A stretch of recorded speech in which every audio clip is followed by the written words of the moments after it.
Hey there, today we're going to look at how to sync Notion with Google Calendar step by step. So let's get started. First, head over to your Notion page and make sure you're logged into the correct account. Over here, click on your avatar in the top left corner. After that, select Settings from the drop down menu. Then, under Settings, click on Connections. Over here, select Browse Connections in Gallery. After that, search for ToSync and click on it. Then, click on Learn More and press Go to Application to open the ToSync app. Over here, under Create a New Automation, select Google Calendar.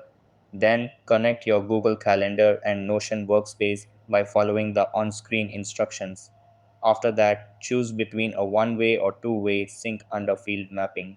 Then continue adjusting the settings until you see the option Test Synchronization.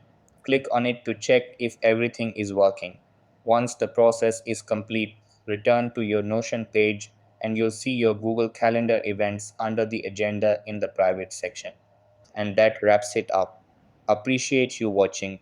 See you in the next.